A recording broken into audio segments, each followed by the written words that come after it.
love someone until you learn to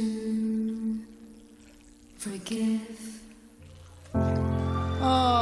Never really. Welcome back mga kaaldab.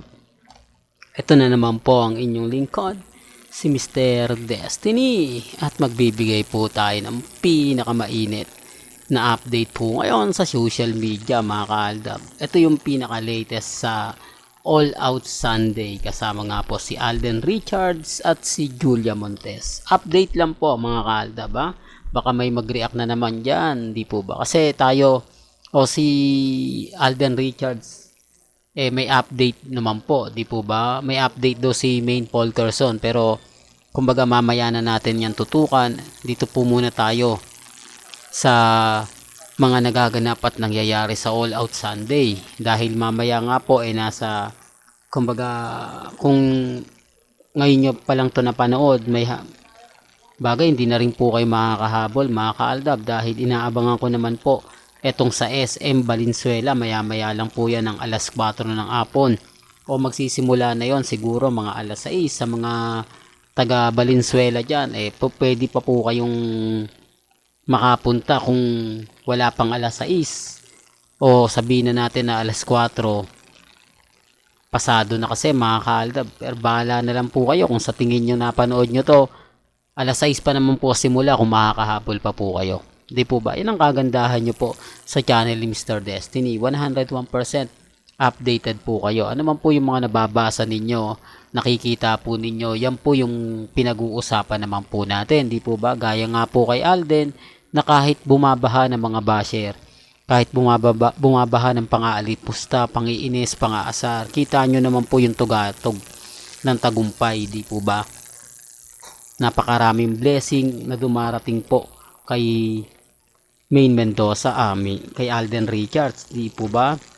Kahit pambabas, okay lang, tignan na lang po natin, kasi marami nagsasabi na ganito ganyan. Total ilang tulog na lang po di po ba? Saka na lang po natin yan, saka na lang po tayo mag-react, kasi etong mga basher na to, talagang yun lang po talaga yung po pwede nilang gawin ngayon Yun lang po talaga yung po pwede nilang ipakita, kasi wala naman po talaga silang update.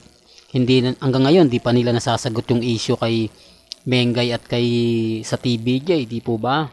Dapat yun sinagot na, dahil sabi ko nga po sa inyo, magmimistulang ano lang yan kumbaga issue na walang katapusan, di po ba? Pero kapag ka binasag agad-agad, pero iba po kasi ngayon maraming eto base lang po ito mga kaaldab sa mga nakakalap nating impormasyon kay Henyo Master Joey De Leon. Ang ibig kong sabihin, eto daw po si Joey De Leon, well, bago natin tuloy ito, kung bago ka lang sa channel na to, at isa kang true-blooded Aldab Nation na nagmamahal kina Mengay at Isoy, tama po ang channel na pinuntahan mo, kaya consider na po kitang bagong subscriber. At huwag mong kalimutang i-share ang mga video po natin sa mga mami, sa mga titas, at sa mga senyor.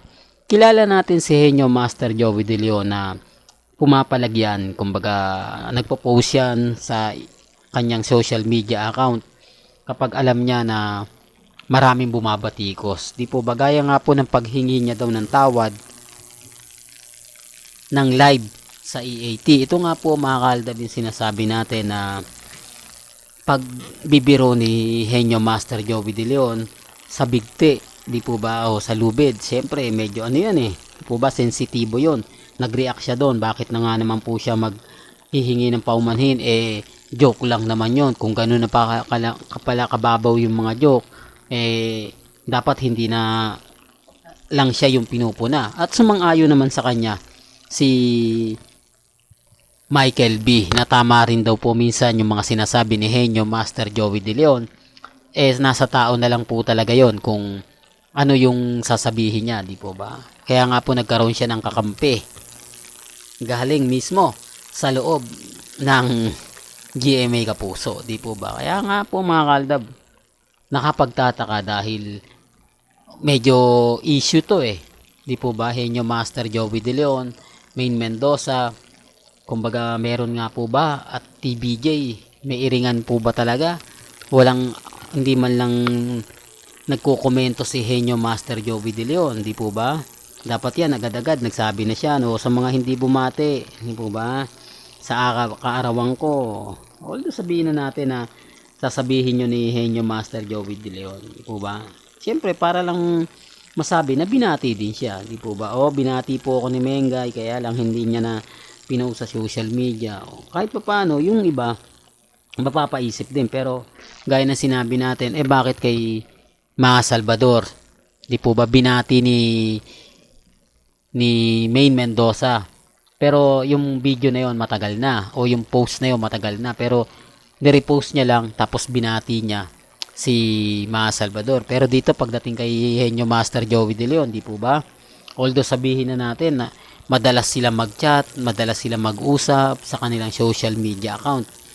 O baka may magre-react na naman, totoo to mga kaaldab, kasi yung nasa Broadway pa po, Broadway, sorry po, nasa APT studio pa lang po sila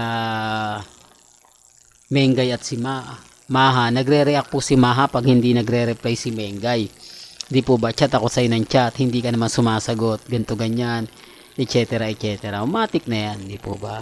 Matik na yan na binati niya, pero bakit nag-post pa rin po si Main Polkerson kay Mga Salvador? Doon pa lang may mali na. Pero kaya sinabi ko, dito po sa channel ni Mr. Destiny, bahala po kayo kung ano yung sa tingin po ninyo. Kayo pa rin po bahala mag-react, mag-komento. Kung sa palagay ninyo, fake news na naman yan si Mr. Destiny, okay lang naman po. Hindi naman po tayo namimilit. Basta sa akin lang, kung ano lang po yung nababasa ninyo, napapanood, napapakinggan, doon lang po tayo. Hayaan nyo na lang po yung mga taong nagpapakalat ng hindi maganda, nagpapakalat ng mga issue. Normal lang po yun, lalo na po, wala naman po kasi silang update. Hindi naman po talaga sila masasabi mong binibigyan lagi ng update. Siguro kaya rin po sa ginagawa yan ni Mengay na masama din siguro sila bigyan ng update, ganap. Di po ba? Sabi ko nga, ang makikinabang lang nito, Armain kapag nag-post si Mengay. Alam din ni Mengay yan. Dahil ang mga ang Aldab Nation, kumbaga nakikitingin lang. Di po ba? Kasi pag si Mengay nag-post, puro comment yan, Mrs. Atayde, ano na kay ni Congressman Atayde, etc. Di po ba? Wala magko-comment doon na sayang si Alden, di po ba? Wala pong ganon. Sinasabi ko lang po ito para lang po sa kaalaman ng lahat. Alam din naman po yun ni Mengay at nakikita ko naman po sa mga komento. Bagamat may mga taong yung Aldab Nation na nangangamusta, babahain ka ng pangiinis, babahain ka ng mga pang-aasar, pang-insulto. Totoo to mga ka-Aldab ha. Ginagawa nila yan kapag alam nilang Aldab ka, lalo na nga po kapag mga mamis na, di po ba, tatawagin kang dilulo, kulto, hanggang sa mainis ka, talagang iinisin ka po nila. Hindi po ba? Kaya nga po sabi ko nga, okay lang na walang post si Mengay kasi mas nakikinabang dyan Armain at Main Fanatics, mas papabor po sa kanila, mas yumayabang po sila. Ngayon, walang ganap, walang update, di po ba? Hindi man lang ginagamit ni Congressman Spotted yung kanyang social media account. Si Mengay sa Instagram, sa Twitter, di po ba? Puro private account lang po yung lumalabas. Private account ni Mengay, ni Congressman Spotted. Doon pa lang may mali na. Paano paniniwalaan yun? Private nga po yun. Walang gandito na lang po yung updates natin ha. Kaya kung gusto nyo pa po ng pinaka-latest at sariwang update, abay tutok lang po kayo dito sa channel ni Mr. Destiny para updated po kayo sa mga latest at sa mga bagong video po na ilalabas po natin maya maya lang. Hanggang sa muli, salamat po sa panonood at pakikinig.